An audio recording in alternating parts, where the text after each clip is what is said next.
Welcome back to the battles between Ghost Rider and Spectre and who will win. Before we dive into the analysis, please remember to subscribe to the channel to support me, and thank you very much.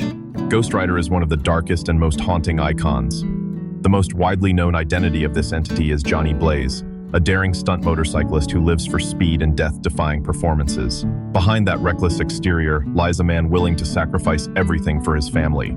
The tragedy begins when Johnny signs a pact with Mephisto to save his adoptive father from death. What seems to be an act of noble self-sacrifice turns into a cruel trap. His soul becomes bound to Zarathos, an ancient entity with a demonic and corrupted nature. From that moment on, Johnny Blaze is no longer an ordinary human, but becomes the spirit of vengeance, a soul of retribution wandering between the realms of hell and the mortal world. Ghost Rider exists as an instrument of punishment for sins that cannot be forgiven. Hellfire engulfs his body. His flaming skull and eyes that pierce through sin turn him into a nightmare for the wicked. Every time the wheels roll across the dark roads, it is not merely a chase, but a merciless reminder of the price of sin. Johnny Blaze is both a victim of fate and an embodiment of brutal justice, carrying pain, inner conflict, and the desire to reclaim the fragment of his soul that was lost. When the spirit of vengeance awakens, Johnny Blaze possesses physical power far beyond human limits. His raw strength allows him to lift objects weighing dozens of tons, while his body is nearly impossible to subdue by bullets or devastating explosions. Supernatural speed and endurance ensure that Ghost Rider dominates endless pursuits. His regenerative ability is inhuman. Fatal wounds can heal in an instant, and even death is not the end. A soul bound to hell allows Ghost Rider to return from nothingness, as long as the will for vengeance still burns. Hellfire is his most terrifying signature. This flame does not merely burn flesh, but also scorches the soul and its sins. Ghost Rider can conjure firestorms, forge weapons from hellfire, and turn battlefields into nightmares. Alongside this is the penance stare, a judgmental gaze that forces opponents to relive every sin they have ever committed, inflicting mental anguish powerful enough to shatter their will or claim their lives. The hellish chain becomes an extension of his wrath, stretching endlessly to bind and burn enemies with no escape. The hell cycle carries him across any terrain, from vertical walls to open water, at speeds that defy the laws of reality. Above all else, Ghost Rider can sense, read, and manipulate souls, resist many forms of magic, and even touch the boundaries of reality itself. Each ability is not just a weapon, but an irreversible sentence for the guilty. Ghost Rider victories are defined not only by raw power, but by the terror he instills in the hearts of both angels and demons. On the battlefields of hell, the spirit of vengeance has confronted Lucifer and Mephisto directly, demon lords who rule over countless cursed souls. In these encounters, Ghost Rider did not retreat, forcing the rulers of darkness themselves to experience the fear and punishment they had inflicted upon others. His endurance surpasses all known standards. A cataclysmic explosion in the Himalayas, powerful enough to flatten an entire mountain, left Ghost Rider emerging from the ashes without a single wound.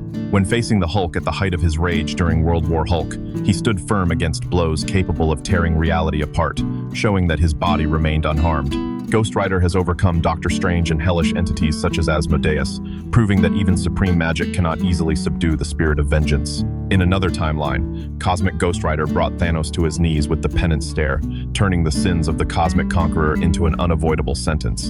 In a state of complete loss of control, he was powerful enough to wipe out the entire Avengers, reducing Earth's mightiest heroes to defeat. Even when confronting Galactus, the devourer of worlds, Ghost Rider survived and returned. Acts such as hurling cranes or overturning massive vehicles are merely small demonstrations of his overwhelming physical power, a symbol of merciless justice that cannot be stopped. Please remember to subscribe to the channel, press the bell icon, and enable notifications to watch the latest videos as soon as they are released. Thank you very much. Now, we will talk about Spectre. Spectre is one of the most terrifying and majestic embodiments in the DC Comics universe, a living symbol of the wrath of God, the absolute fury that comes from the Supreme Being. Jim Corrigan is an upright detective with a tragic fate. His unjust death was not the end, but the beginning of a mission that transcended human limits. After being murdered, the soul of Jim Corrigan was chosen by the Presence, the supreme entity of the DC Universe, to serve as the host for Spectre. From that moment on, he was no longer merely a man seeking justice, but became a divine instrument of judgment. Spectre exists to punish evil, delivering ruthless and unforgiving retribution to those who violate sacred law. The power of Spectre goes far beyond the concept of a superhero. This entity is nearly omnipotent, capable of manipulating reality, space, and souls through sheer will alone. However, this terrifying power is always bound to the inner conflict of Jim Corrigan. The human part of him yearns for compassionate justice, while Spectre represents absolute punishment, cold and devoid of emotion. This very contradiction creates the depth of Spectre.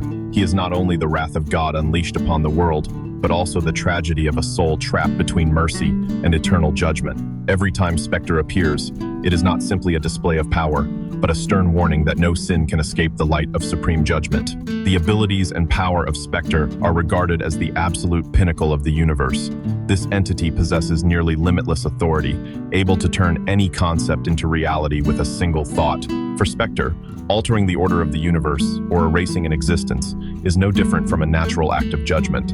His perception nearly reaches omniscience. He can read thoughts, see through the past, and foresee events that have yet to occur.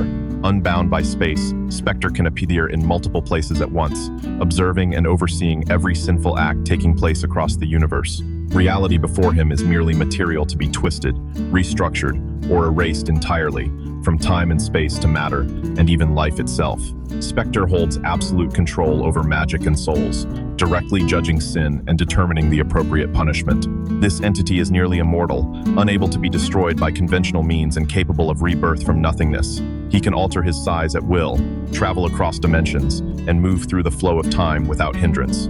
Psychic assaults, mind reading, or the creation of illusions are only minor expressions of his overwhelming mental power. There is almost no concept of immunity that applies to Spectre, because he himself is the law, the supreme and irresistible wrath of the Creator. The feats of Spectre are regarded as legends etched deeply into history, moments where divine power directly intervened in the fate of the multiverse. Spectre confronted and defeated the Anti-Monitor, a cataclysmic threat that nearly erased all of reality. His power was sufficient to extinguish Hellfire, freezing all of Hell, along with the malevolent entities that dwelled within it. When the two realities of Earth 1 and Earth 2 stood on the brink of collision and collapse, Spectre stood at that fragile boundary, preserving their separation and preventing catastrophe. In a moment of judgment, Spectre once completely erased magic from the entire DC multiverse, rendering both gods and demons powerless. He also destroyed the Lords of Order and Chaos, including Nabu, the entity bound to Dr. Fate, proving that even order and chaos cannot stand above the wrath of God. Spectre confronted the great evil beast, a dark entity equal to the presence, and penetrated the source, the origin of all existence. His victories over Parallax and Neuron further cemented Spectre's position as the ultimate sentence, where no power can escape his final judgment.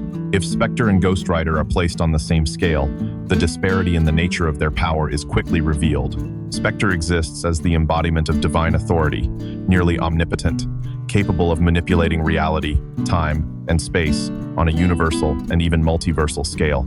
All physical and metaphysical laws become fragile before his will, because Spectre does not act as an individual entity, but as the judging hand of the Supreme Being. Ghost Rider is a hellish power of punishment, terrifying and brutal, yet still bound by the limits of a human host and the nature of Zarathos. The power of the spirit of vengeance usually reaches planetary or infernal levels, enough to crush demons and overpower Earth heroes, but it struggles to reach the level of controlling all reality. The penance stare is Ghost Rider's most iconic weapon, forcing the guilty to confront the pain they themselves have caused. However, Spectre is not a sinner. He is pure judgment, representing the will of God, and therefore can resist or overcome this effect. This difference is clearly reflected in the feats of the two entities. Spectre often appears at moments of destiny, saving the multiverse and defeating beings close to godhood. Ghost Rider, by contrast, plays the role of a hunter of sinners in the shadows, spreading fear across hell and the mortal world. The battle unfolds in a city that has become a vast graveyard. Shattered streets still carry the stench of blood and ash after the horrific massacre of a great sinner. In the suffocating night, the roar of an engine tears through the silence. Ghost Rider emerges like a living torch of hell, flaming wheels rolling across the ruins. Without hesitation, he hurls his burning chain, tightening it around the neck of the criminal to deliver vengeance for the wronged souls. At that very moment, the sky darkens as if torn apart. A colossal silhouette appears, covering the entire city. Spectre descends, majestic and cold, declaring that this sinner belongs to the judgment of divine wrath. Two wills collide violently. Ghost Rider sees Spectre as an arrogant being who stands above all life, while Spectre views the spirit of vengeance as a demon bound by a base bargain. Hellfire erupts as Ghost Rider lashes out with his chain and unleashes infernal flames. Spectre stands motionless, allowing the fire to pass through his form as if he does not exist. With a single thought, Spectre turns the hellish motorcycle into dust. Yet in the next heartbeat, hellfire surges and reconstructs everything, stronger than before. Ghost Rider releases the full power of Zarathos. His form swells, hellfire floods outward, incinerating an entire reflected dimension of the city. Only then does Spectre grow serious. Divine energy descends like heavenly punishment, blasting Ghost Rider away. Bones shatter but instantly reassemble, as if death itself has no meaning. Spectre attempts to separate Zarathos from Johnny Blaze, but Zarathos is not merely a demon. It is an ancient entity with a nature comparable to the Keepers of Divine Law, causing that effort to meet resistance. Seizing this rare moment, Ghost Rider charges forward and unleashes the penance stare. A scream of agony echoes as Jim Corrigan is forced to confront the regrets of his human life. Then Aztar awakens. The core of Spectre bears no sin, only absolute justice. The gaze is reflected back, extinguishing Ghost Rider judgmental flames. Spectre restores his colossal form, his divine hand closing tightly around the spirit of vengeance. His voice resounds like law carved into the universe. You punish sin, but I am the law. In the cold light, Ghost Rider is forced back into the form of Johnny Blaze, his power temporarily stripped away. The battle ends with a clear distinction between vengeance and judgment, between hellfire and the supreme will of justice. What do you think about this battle? Please share your thoughts in the comments. Thank you all very much.